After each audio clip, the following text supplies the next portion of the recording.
اب ہم ذکر کریں گے فزیولوجی کے بارے میں۔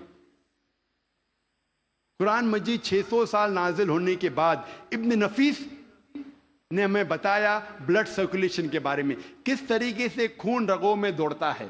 400 سال ابن نفیس کے بعد ولیم ہاروی نے دنیا میں مشہور کیا۔ ہم ہمارے اسکول میں ولیم ہاروی کے بارے میں پڑھتے ہیں، ولیم ہاروی نے ہمیں بلڈ سرکولیشن سکھایا۔ ابن نفیس کے بارے میں کوئی نہیں پڑھتا۔ ابن نفیس نے ولیم ہاروی کے 400 سال پہلے ذکر کیا بلڈ سرکولیشن کے بارے میں، اور اس کے 600 سال پہلے قرآن میں اس کا ذکر ہے۔ مختصر سا میں کہوں گا، مختصر سا، انسان جب کھانا کھاتا ہے جاتا ہے پیٹ میں، پیٹ کے بعد جاتا ہے اتڑیاں میں، اتڑیاں میں سے جو فوڈ سبسٹنس ہے وہ جاتا ہے خون میں، many a time via the complex media of liver, اور خون کے ذریعے جسم کے کئی بھاگوں میں جاتا ہے، کئی اعضاء میں جاتا ہے، goes to various organs including mammary glands, وہ کئی اعضاء میں جاتا ہے، اور جاتا ہے چھاتی میں بھی، پستان میں بھی، جس سے ملتا ہے دودھ۔ مختصر قرآن مجید میں بلڈ سرکولیشن اور پروڈکشن آف ملک کے بارے میں کہا گیا ہے سورہ نحل میں، سورہ نمبر 16 آیت نمبر 66 میں، آیت نمبر 66۔ اللہ تعالیٰ فرماتے ہیں کہ میشور میں، کیٹل میں، بھیڑ بکری گائے بیل، ان میں آپ کے لیے نشانی ہے، اور ان کے بدن میں سے آپ کو ملتا ہے پینے کے لیے دودھ، جو آتا ہے انٹسٹائن کے کانسٹیٹوئنٹس اور خون کے درمیان سے، جو آپ کے لیے اچھی چیز ہے۔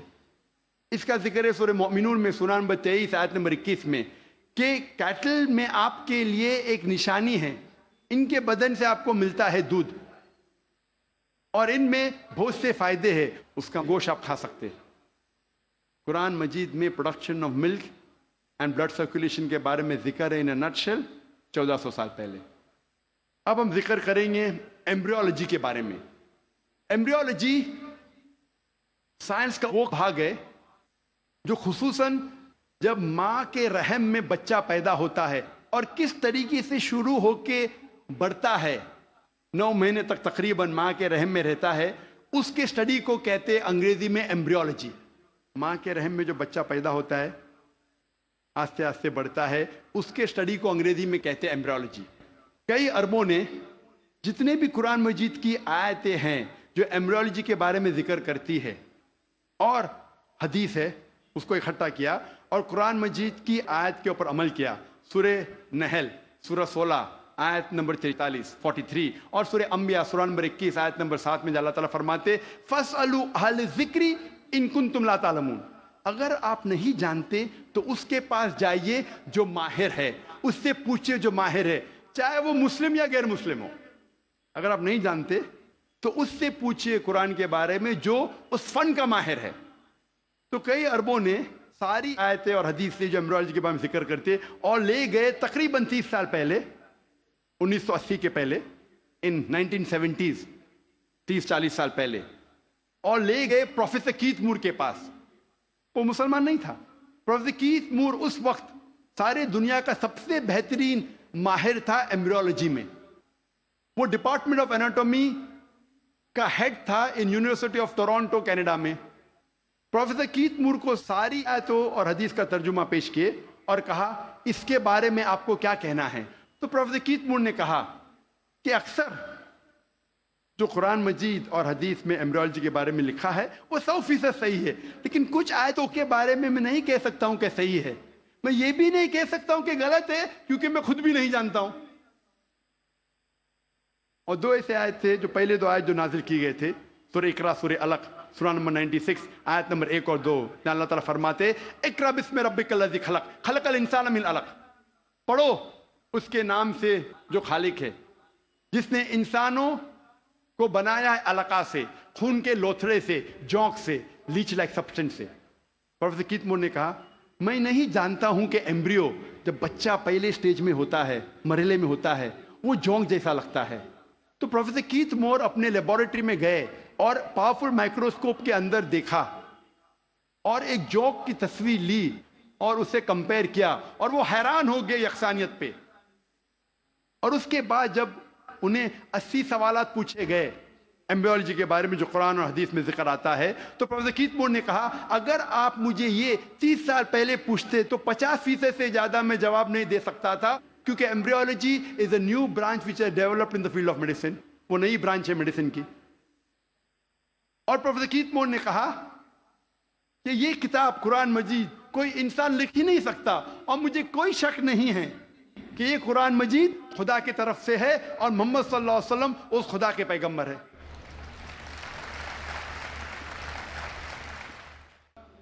اللہ تعالیٰ فرماتے ہیں سورہ طارق میں سورہ نمبر 86 میں 86 آیت نمبر 5 6 7 میں کہ انسان نہیں سوچتا وہ کس سے بنا، وہ ایک سیال قطرہ سے بنا جو گرا اس جگہ سے ریڑھ کی ہڈی اور پسلی کے بیچ. اللہ تعالیٰ کیا کہنا چاہتے جب کہا کہ انسان بنا ایک سیال قطرے سے جو گرا ریڑھ کی ہڈی اور پسلی کے بیچ. آج سائنس ترقی کرنے کے بعد میں پتہ لگتا ہے کہ جو جنسی اعضا ہے، جینائٹل آرگن ہیومن بینگز میں، وہ ایمبریونک ایج میں جب ماں کے رحم میں جب بچہ رہتا ہے وہ وجود میں آتا ہے اس جگہ جس جگہ گردہ ہے، جس جگہ کڈنی ہے، space between the spinal cord and the 11th and 12th rib، اس جگہ ریڑھ کی ہڈی اور 11ویں اور 12ویں پسلی کے بیچ. جنسی اعضا ٹیسٹیکلز اور اووری وہاں سے وجود میں آتے ہیں. اس کے بعد وہ ڈسینڈ وہ نیچے اترتے ہیں. عورت میں پیلوس تک، آدمی میں through the inguinal canal into the scrotum. لیکن نیچے آنے کے بعد یہ جنسی اعضا جب انسان بڑا بھی ہو جاتا ہے، ماں کے پیٹ کے باہر نکلتا ہے، پھر بھی نیچے اترنے کے باوجود ان کے خون کا سپلائی اور نرو سپلائی اسی جگہ سے آتا ہے جہاں گردہ موجود ہے، اور لمفیٹک ڈرینیج اسی جگہ جاتا ہے جہاں گردہ موجود ہے، ریڑھ کی ہڈی اور 11ویں اور 12ویں پسلی کے بیچ. قرآن مجید میں اللہ تعالیٰ فرماتے ہیں سورہ حج میں سورہ نمبر 22 آیت نمبر 5 اور سورہ مومنون میں سورہ نمبر 23 آیت نمبر 13 میں کہ ہم نے انسان کو نطفہ سے بنایا ہے.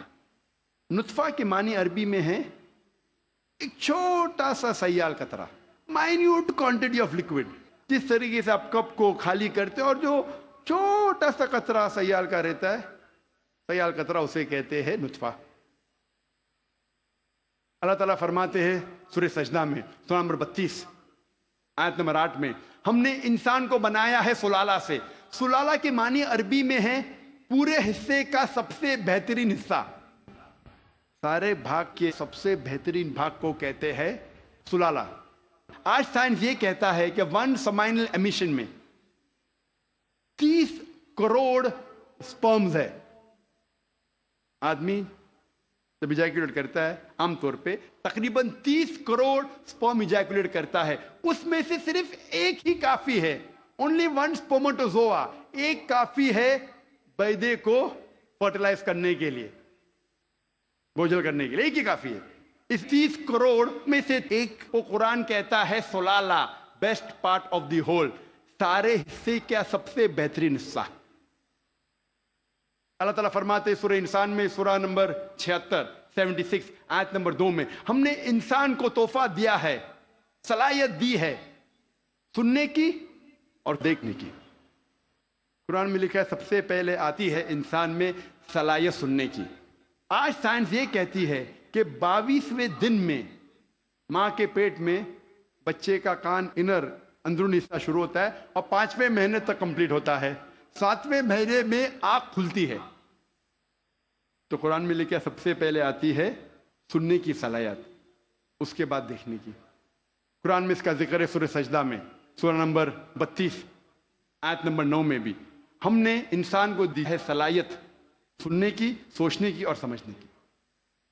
قرآن مجید میں جب جینیٹکس کے بارے میں ہم پڑھتے ہیں، آج سائنس یہ کہتی ہے کہ جو انسان کا جنس ہے وہ آدمی کے سیال سپرم پہ ڈیپینڈ کرتا ہے، منی پہ ڈیپینڈ کرتا ہے. اور اگر 23rd پیئر آف کروموزوم، 23ویں جوڑی کروموزوم کی اگر وہ XX ہے تو ہو جاتی ہے لڑکی، اگر XY ہے تو بن جاتا ہے لڑکا. اور منی ذمہ دار ہے یہ جاننے کے لیے کہ لڑکا ہے لڑکی ہے. منی کا اگر X حصہ لیتا ہے فرٹیلائزیشن میں تو بنتی ہے لڑکی، اگر Y حصہ لیتا ہے تو بنتا ہے لڑکا. یہ ہم حال ہی میں جانیں. قرآن مجید میں اس کا ذکر ہے 1400 سال پہلے سورہ نجم میں، سورہ نمبر 53 53 آیت نمبر 45 46 میں اللہ تعالیٰ فرماتے ہم نے انسان کو جوڑے میں بنایا ہے، میل اینڈ فیمیل، جنس میں مذکر اور مؤنث، ایک قطرے سے جو آدمی سے آتا ہے، عربی میں لکھا ہے تمنا. اس کا ذکر ہے سورہ قیامہ میں، سورہ نمبر 75 سورہ نمبر 75 آیت نمبر 37 to 39. اس میں اللہ تعالیٰ فرماتے ہم نے انسان کو بنایا ہے نطفتن من من یمنا، ہم نے انسان کو بنایا ہے آدمی کے منی کے نطفے سے، اور پھر بنا علقات سے مدغہ، اور ان کو جنس ڈالی، مرد اور عورت. قرآن میں لکھا ہے یہ سپرم منی رسپانسبل ہے for giving the sex to the child, male اور فیمیل. ہمارے دیش میں اکثر والدین چاہتے ہیں کہ لڑکا پیدا ہو. اگر لڑکی پیدا ہوتی ہے تو ساس کہیں گی بہو سے کہ تو نے لڑکی کو پیدا کیوں کی، لڑکی کو پیدا کیوں کی. لڑکی یا لڑکا ہونا اللہ سبحانہ تعالیٰ کے ہاتھ میں ہے، لیکن اگر کسی کو دوش دینا ہے تو سائنس اور قرآن کہتا ہے کہ لڑکی یا لڑکا ہونے کے لیے مرد کا سپرم منی از رسپانسبل، مرد کا منی ذمہ دار ہے. تو اگر ساس کو کسی کو دوش دینا ہے تو اپنے بیٹے کو دینا چاہے، بہو کو نہیں، کیونکہ سائنس اور قرآن کہتا ہے کہ سپرم از رسپانسبل. اللہ تعالیٰ فرماتے ہیں سورہ زمر میں، سورہ نمبر 39 میں آیت نمبر 6 میں کہ ہم نے انسان کو ماں کے رحم میں بنایا. مرحلے کے بعد دوسرے مرحلے میں stages after stages, in 3 veils of darkness, 3 اندھیرے پردوں میں. پروفیسر کیت مور نے کہا یہ 3 پردے اندھیرے کے معنی ہیں اینٹی ایبڈومنل وال، یوٹرائن وال، ایمنیو کوریونک ممبرین. اینٹی ایبڈومنل وال مطلب ماں کے آگے کی پیٹ کی دیوار، یوٹرائن وال مطلب رحم کی دیوار، اور ایمنیو کوریونک ممبرین. قرآن مجید میں ایمبریولوجیکل سٹیجز، کس طریقے سے بچہ آہستہ آہستہ بڑھتا ہے، ماں کے رحم میں پلتا ہے اور بڑا ہوتا ہے، اس کا تفصیل سے ذکر کیا گیا قرآن مجید میں کئی آیتوں میں. ایک سورہ کی 3 آیت پیش کروں گا، سورہ مؤمنون کی، سورہ نمبر 23 آیت نمبر 12 سے 14 میں اللہ تعالیٰ فرماتے ہیں کہ ہم نے انسان کو بنایا ہے کوئنٹیسنس آف کلے سے، انسان کو بنایا ہے طین کے سلالے سے، اور پھر اس کو بنایا نطفہ میں، نطفہ کو رکھا قرار مکین میں، پھر نطفے کو بنایا علقہ میں، علقہ سے تبدیل کیا مدغہ میں، مدغہ سے بنایا عظامہ، اور اس عظامہ پر ہم نے ڈالا لحم. اور اللہ سبحانہ وتعالیٰ نے اس کے بعد ایک نئی جاندار چیز بنائی. مختصر ہم اس کا ذکر کروں گا. اللہ تعالیٰ فرماتے ہم نے انسان کو طین کے سلالہ سے بنایا، نطفہ میں، نطفہ میں نے کہا مائنیوٹ کوانٹٹی آف لکوڈ، سیال قطرہ، اور اس کو ایک قرار مکین میں رکھا، محفوظ جگہ میں. قرار مکین، محفوظ جگہ. ہم جانتے ہیں سائنس کہتا ہے کہ ماں کے رحم میں جب بچہ ہے وہ پیچھے کے حصے سے ریڑھ کی ہڈی سے پروٹیکٹڈ ہے، محفوظ ہے، پوسٹیریئر مسل سے، اور آگے سے اینٹی ایبڈومنل وال اور یوٹرائن وال سے. ہم نے پھر بنایا علقہ میں. علقہ کے 3 معنی ہیں، ایک ہے جوک، دوسرا ہے خون کا لوتڑا، اور تیسرا ہے ٹو کلنگ، مطلب چپک کے لٹکنا. علقہ کے 3 معنی. ایک معنی کا ذکر میں کر چکا ہوں کہ جوک ہے، لیچ لائک سبسٹنس. وہ دکھنے کے علاوہ آج سائنس یہ کہتی ہے کہ ماں کے رحم میں بچہ جوک جیسا برتاؤ کرتا ہے، ماں کے ذریعے خون چوستا ہے تھرو دا پلیسنٹا، تو دکھنے کے علاوہ جوک جیسا برتاؤ بھی کرتا ہے. دوسرے معنی ہیں خون کا لوتڑا. آج سائنس یہ کہتی ہے کہ شروع میں بلڈ سرکولیشن شروع نہیں ہوتا ہے، رگوں میں خون بہنا شروع نہیں ہوتا ہے، تو دیکھنے میں اس سٹیج میں، اس مرحلے میں وہ دکھتا ہے خون کا لوتھڑا. تیسرے معنی ہے کہ چپک کے لٹکنا، something which clings. آج سائنس یہ کہتی ہے کہ ماں کے رحم میں بچہ چپک کے لٹکتا ہے ماں کے رحم کی دیوار کو. تو تینوں معنی الحمدللہ ثم الحمدللہ جو قرآن مجید میں علقہ کی ہے، تینوں معنی سائنٹیفکلی آج ثابت ہو چکی ہے. اس کے بعد علقہ سے بن جاتا ہے مدغہ. مدغہ کے معنی چبائی ہوئی چیز، اچوڈ لائک لمپ. پروفیسر کیت مور نے ایک پلاسٹر سیل لی، اپنے دانت کے درمیان چبائے، اور جب بھان نکالا تو دیکھا کہ وہ دانت کے نشان تھے. اٹ ریزمبل دا سومائٹس, جہاں سے نروز نکلتے ہیں. مدغا کو اللہ تعالیٰ نے بنایا ازامہ میں. ازامہ مانے ہڈی, اور اس ہڈی پہ ڈالے لحم. لحم مطلب گوشت. اس کے بعد اللہ سبحانہ و تعالیٰ نے ایک نئی جاندار چیز بنائی. اس کے معنی ہے, آج سائنس یہ کہتا ہے کہ اس مرحلے تک جتنے باقی جاندار چیزیں, مثال کے طور پہ خرگوش, مچھلی, انسان, اس کا مرحلہ یکساں ہے. اس کے بعد انسان کا مرحلہ سٹیج ڈیفرنٹ ہے, علیحدہ ہے, اور ہمیں دکھتا ہے صرف ہاتھ پیر انسان کے. جب یہ ساری آیتوں کا ذکر پروفیسر کیتھ مور کے سامنے رکھا, پروفیسر کیتھ مور نے کہا, 80 سوالات جب انہیں پوچھے گئے تھے, انہوں نے کہا یہ سب تو مجھے سائنس نے اب بھی ترقی کیا معلوم پڑا, اور جو بھی نئی چیز انہیں ملی قرآن کے ذریعے, حدیث کے ذریعے, ان نے اپنی نئی کتاب میں داخل کیا, اور انہوں نے لکھا the third addition of the developing human. میں جب میڈیکل کالج میں تھا, ہمیں اگر اچھے مارکس ملنا چاہیے تو ہم ریفر کرتے تھے کتاب پروفیسر کیتھ مور کی, ڈیولپنگ ہیومن. اگر جسٹ پاس ہونے گئے تو ہم ریفر کرتے تھے اندر بیر سنگھ, جسٹ پاس ہونے گئے. ایمبریولوجی میں اگر ہم اچھے مارکس چاہتے ہم ریفر کرتے تھے کتاب پروفیسر کیتھ مور کی, ڈیولپنگ ہیومن. جب میں میڈیکل کالج میں تھا اس وقت مجھے کتاب نہیں ملی. تھرڈ ایڈیشن, ان نے نئی چیز جو ملی قرآن اور حدیث کے ذریعے, انہوں نے اپنی کتاب میں داخل کی, جس کے لیے انہیں ایوارڈ ملا تھا best medical book written by single author in that year. سب سے بہترین طب کی کتاب جو کسی ایک لیکھک نے لکھی, اور یہ کتاب کا ترجمہ کئی زبانوں میں ہو چکا ہے. اللہ تعالیٰ فرماتے ہیں سورہ حج میں, سورہ نمبر 22 آیت نمبر 5 میں, کہ ہم نے انسان کو بنایا علقہ سے, علقہ سے بنایا مدغہ. کچھ اعضا بنے ہوئے, کچھ نہیں بنے ہوئے. Some organ formed, some not formed.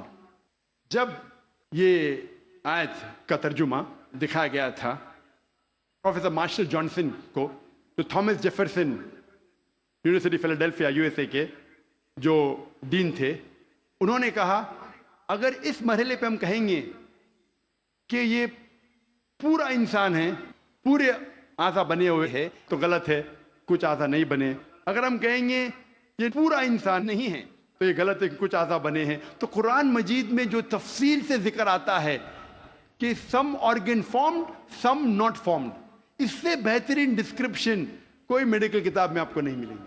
Partly formed and partly unformed, some cell differentiated, some undifferentiated.